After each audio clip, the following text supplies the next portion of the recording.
Take it away, Brian, again. Thank you, Madam Chair.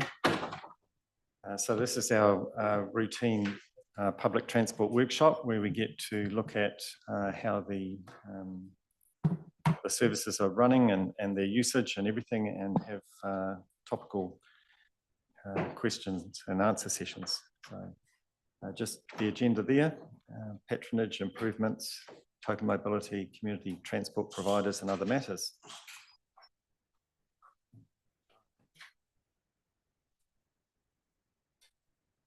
Which button do I push?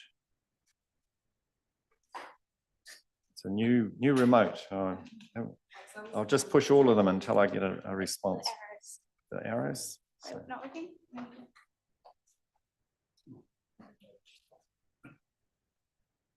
Oh, there we go. So this is the summary graph which shows the two services, which is Cambridge in blue and Te Awamutu in the orange colour over the last 12 months to the end of October. So we can see there, if you did put a line on that graph, it would be showing a steady growth. We obviously have December, January, April months are affected by school holiday periods, so they're always a bit lower because there are a lot of students on our services. Next slide, please. Oh, there we go. It worked. It just okay. So here, this is that same data that's in the previous graph, but it does show a year-on-year increase.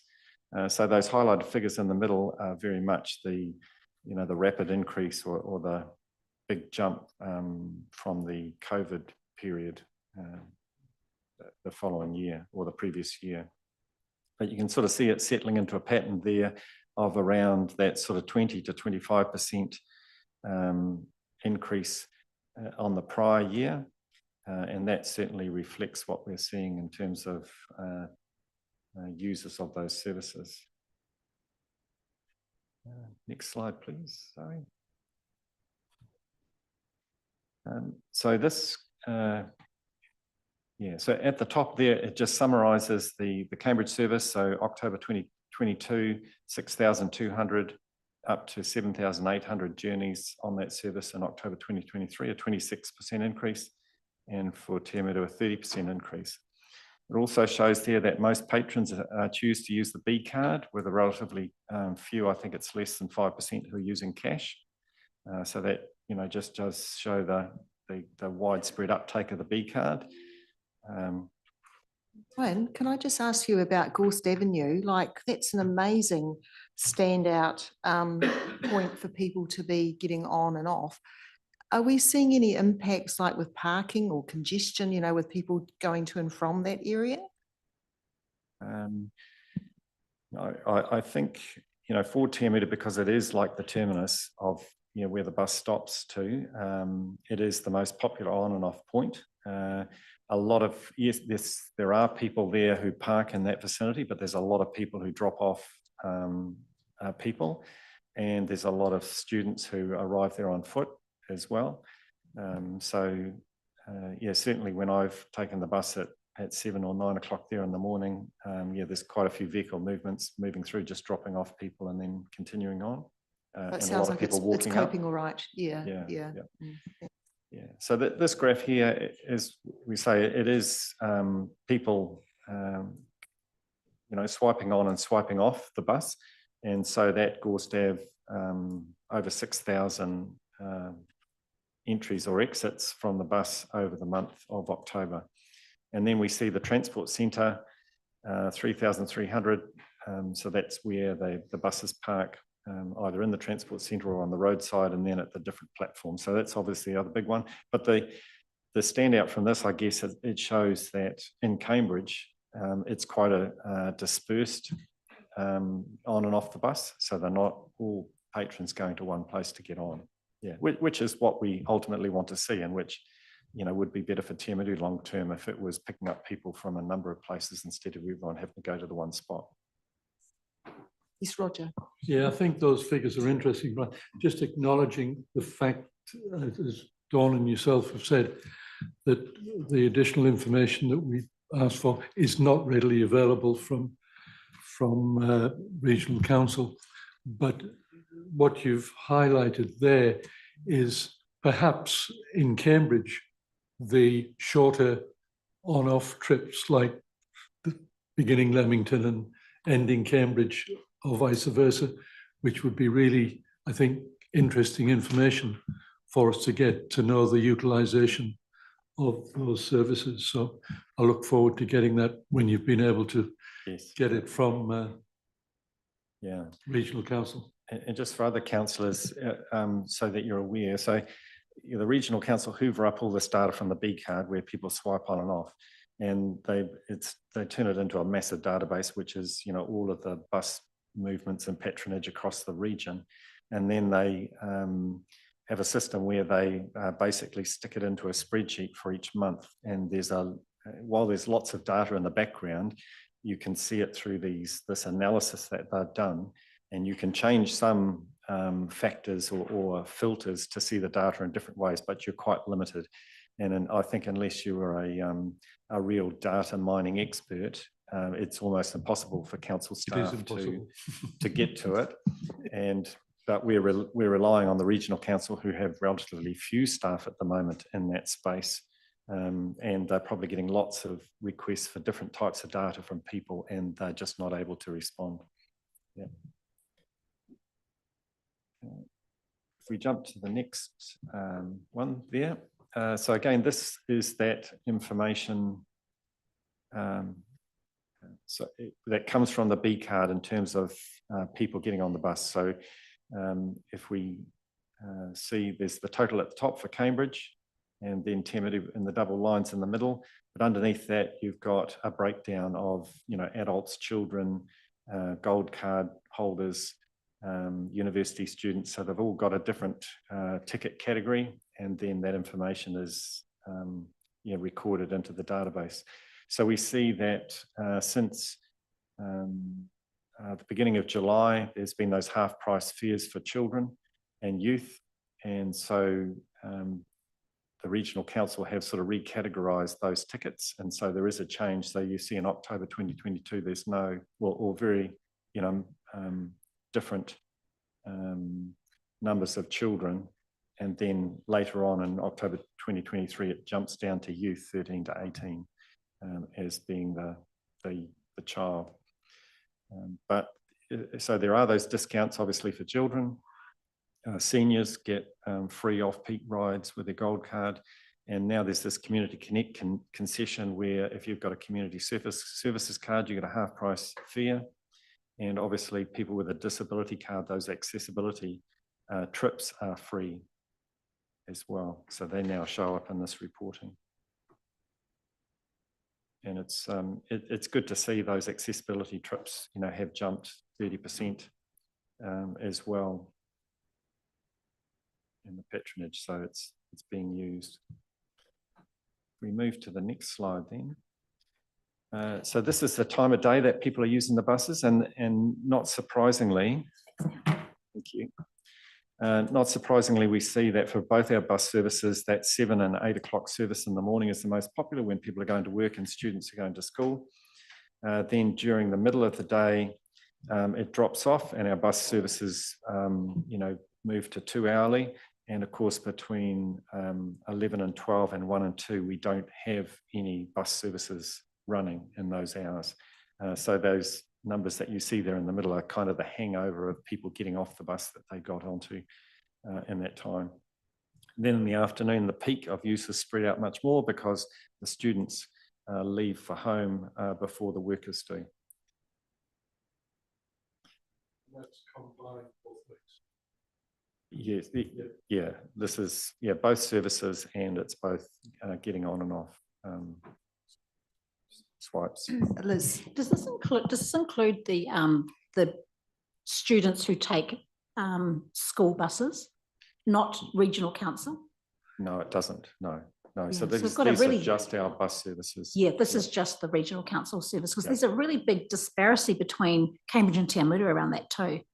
As I'm aware of many Cambridge students having to take the public regional council service, but in Te Awamutu, there's a heck of a lot of private school buses that are coming from out of Te Awamutu. So I kind of not sure how to trust these numbers in terms of the Yeah. youth. Yeah, yeah, it's interesting. So there are those special buses that leave from Te Awamutu, and often they're the ones that are going to the religious schools and things like that. One for Boys High, one for Girls High, one for Dio, one for St. John's. Right, okay. Right, yeah, because there's still a lot of students on the Te Awamutu bus as well. Yeah, that's what I understood. Yeah. Okay. Let's see if this does work. Oh, there we go. So as we mentioned earlier, this is a placeholder for being able to discover what those local trips are who are getting on in Kiki and often Te Awamutu and the same in Cambridge. So we'll hopefully be able to get hold of that data in the future. Then in terms of our stage 1 bus service changes for next year. So that's some photos of the Kiki site, which has all been earthworked, and the metal foundations are going down for the bus parking and charging station. And so that's on track to be open early. Oh, it should say 2024, January 2024. Yeah. No. And then the same for Cambridge. If you drive by there, you'll see that that site has been completely cleared and all dug out to the foundation level, and they're building it up to the point where they'll start to lay the concrete for that. Then obviously the electric bus fleet has been ordered. They're expecting delivery April, July 2024 in that sort of time period. From 1 January, they'll start with an interim diesel fleet on the existing timetable, and then they'll transition to the new timetable and the new buses over time. There was talk, Brian, that those buses would actually be double deckers. Is that still the case? Yes, that's my understanding, that those buses that will run the peak hour services will be double deckers.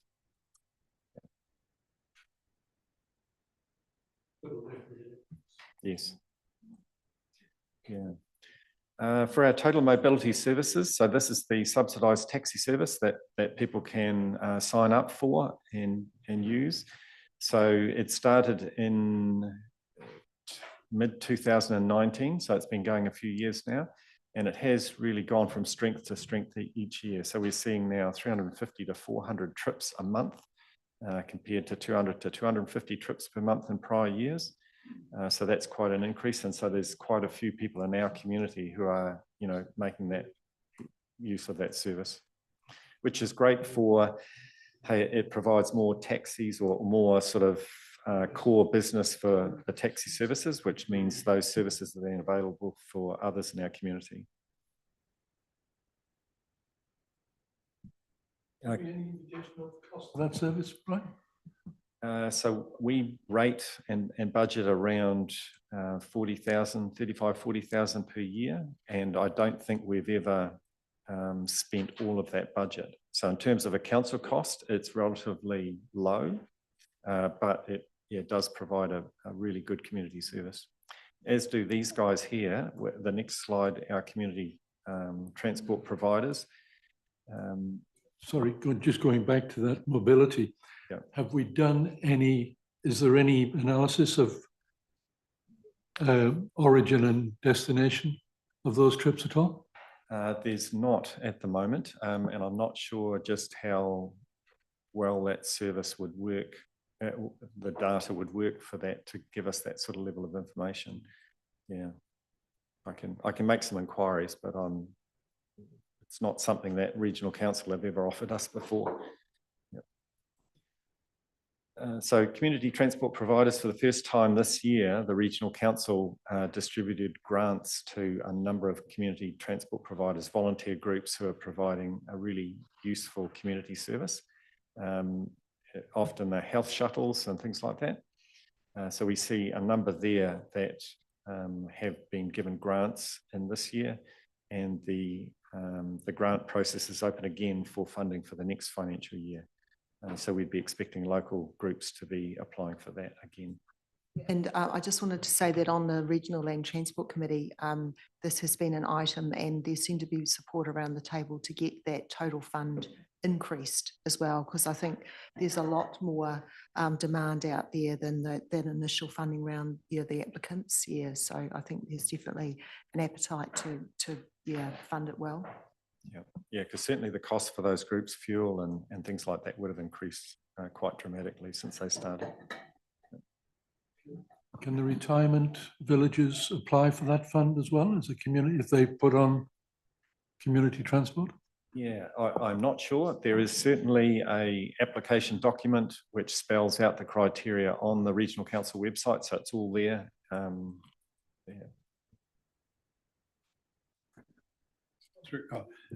Brian, have our have like Gina and Corinne gone out to the wheelchair wagon and things like that, actively promote this, so they're aware of that?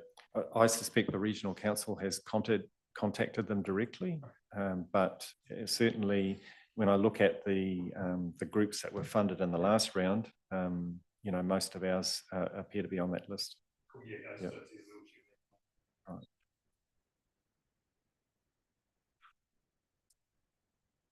So these were questions that have been raised at the previous workshop, and so I thought bring back the answers that we have got. So that coverage service, we're looking at, the question was, what data is there for around these on-demand type services? So the Regional Council does publish some data. Obviously, their nighttime on-demand service is working quite well with quite a good patronage, but the airport flex service doesn't seem to be meeting the need or the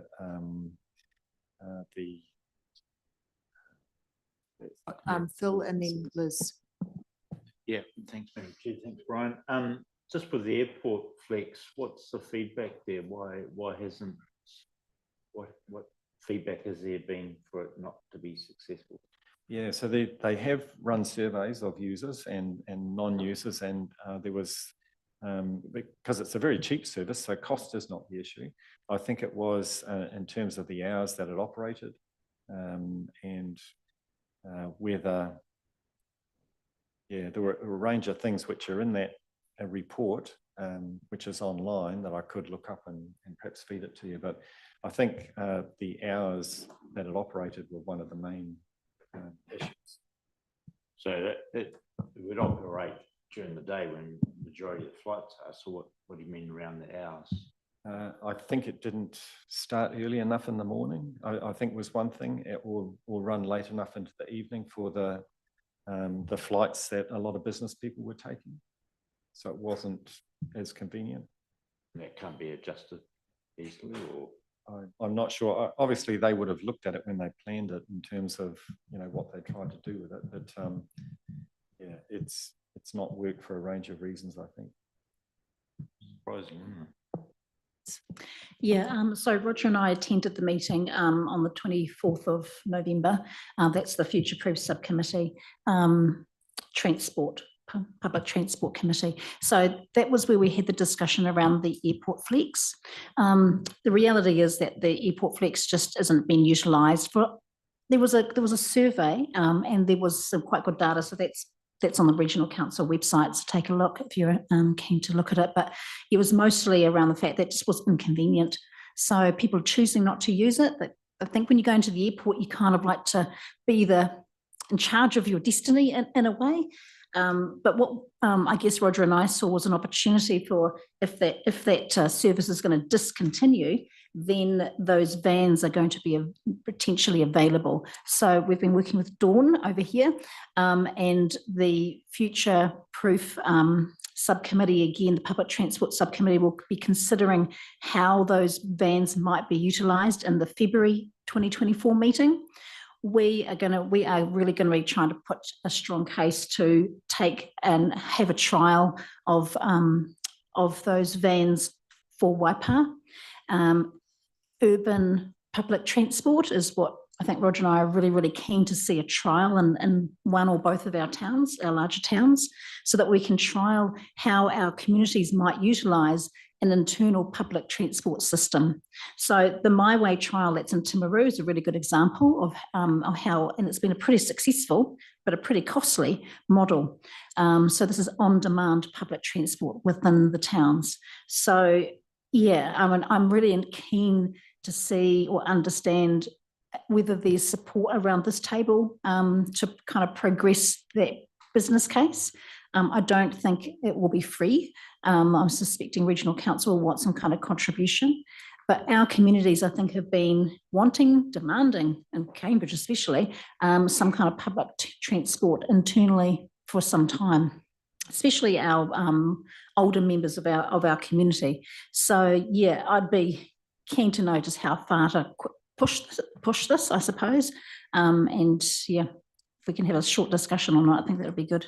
Roger? Thank you, Madam Chair. Thanks, Brian. I believe that the Flex service in Hamilton is actually generated, or its use is generated by an app on your phone. I'd like to know more about how that app works, but my perception is that the user enters into the app that they want to go from point A to point B. The app responds with the offer of a time of pickup, which may or may not suit the user to get them where they want to be by the time. So that, I think, is some of the reason why the airport service, but if it's possible, could we get a little presentation on what that app does and how it works? Because I think that would really help us in understanding the application of that Flex service to us. I think it's online already, My Way. Is it? Yeah, there's, if you I've just looked at it, if you Google Flex on the Bussett website, it details it all. Oh, right, good. But I think, and looking at it, the Friday and Saturday CBD service looks great, but the Hamilton Airport service looks a bit rubbish because it only works from 9:15 a.m. to 4 p.m. Yeah. And you have to be at the Hamilton Transport Centre to Hamilton Airport. And I mean, if I'm going to catch a bus, I don't want to have to go to the transport centre then go to the airport. Yeah. It'll just be quick enough for me to go to the airport. So that also means that if they discontinue the airport service, the plant that's utilised on the airport service Monday to Friday, or Sunday to Thursday, will be hopefully surplus to their requirements. So that's where the opportunity comes in. Thank you. I'll have a look at that. So I'm quite flexible. interested in urban public transport as well, but I was pretty shocked at the costs. So that Flex service just for the airport one was $229,000. Okay, and it had 150 users a month. Okay, well, 1,800 a year. All right. So I worked out if you wanted it to be coming close to paying for it itself. So like if you had the same overheads for Cambridge, saying you're going to start it there, you'd need 74,000 users a year or 8,000 a month. All right. So I think it'd be really helpful to get an idea from the community how many are likely to want to use it. I think if we have a measure of the likely user, I suppose, volume, that would help with the business case. Yeah, I mean, you said slightly the regional council will probably part fund it, but they're looking for a contribution from Waipa. Yeah, I mean, it just seems to be a pretty expensive way of getting public transport. Like they're minivans, aren't they? Is that seating of 12 people? Yeah, yeah. I think the report that's potentially coming out of Timaru will help as well in terms of when they trialled it, what the numbers were looking like. My understanding is that, school students early in the morning were one of the highest users, and that was really successful. Yeah. But, hey, this could be a user pays model as well.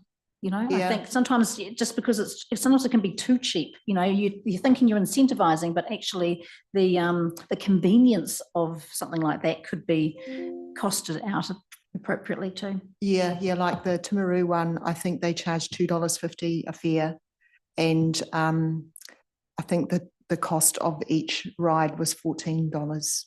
Yeah, and the remainder was funded from the regional council. Yeah. Yeah, but then, you've always got that bind, haven't you? If you charge $5 or $6, people won't use it at all. Yeah, I don't know, but it'd be good to do some preliminary work on it. Yeah.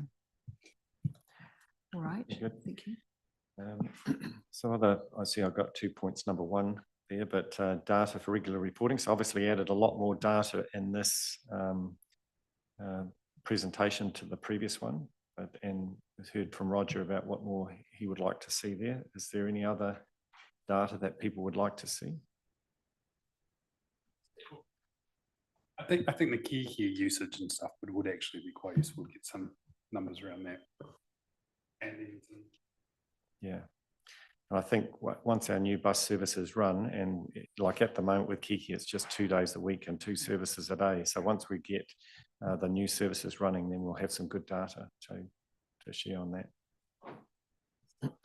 Yes, through the chair, that e-bike question would be quite good too, because a lot of people are probably keen on transporting one way, public transport, but biking just one direction from work or wherever they have to go to. So it would be really advantageous if some of these services could take an e-bike or two. Yeah, so we've got a meeting, I think, next week with the regional council staff, and that's one of the questions that we've got to ask them. Yep.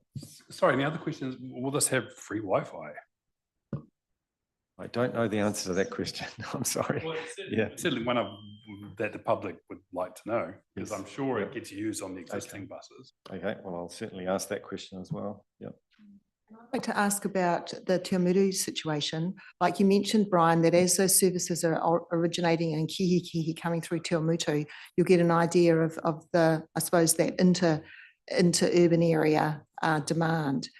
And at the moment, I presume that the bus stop in Te Mutu would be at Gorst Avenue. Yeah, so whether or not it would make sense to actually have maybe one outside Subway or something, like right on the main street as it went through, or something that would give people access, to the main street.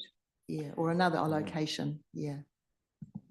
I don't know, Gorst Avenue seems fine because there's so much parking there anyway. We've got the Bunnings building there with all this part. I was thinking more of people that live in Kihikihi or south that are getting the bus to actually do stuff in town and then go home again. Yeah, so not so much about going on to other services. But I think if this is where we need to look at our plans for Market Street and all that area and connecting up the library and stuff, because walking from Gorst Avenue up to the main street is no drama. But yeah, it would be nice to have some more bus stops. Very good. Then, yeah, so in terms of that question around PT mode share and how we report on this, when I get to the next slide, I'll just show you one way that you can look at the census data in terms of trips. And then in that data point number 4 there, just the Tikawiti and Tokoroa bus services. So this is information that is reported by the regional council since February 2023. The Tokoroa service 5,300 and Tikawiti service 3,000. So it is being regularly used. I think they would like to see the service used more, and there might well be some more promotion there. And obviously those services come through our towns. And so I do hear from people who are starting to use those buses, like getting on in a Hopo, because that bus, when it arrives, is not, pretty similar to the time that our regular bus service goes through.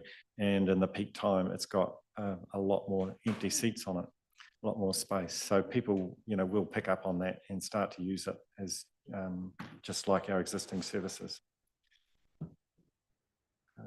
Then in that last slide there, as I say, this website is really quite clever, called FlowMap Blue.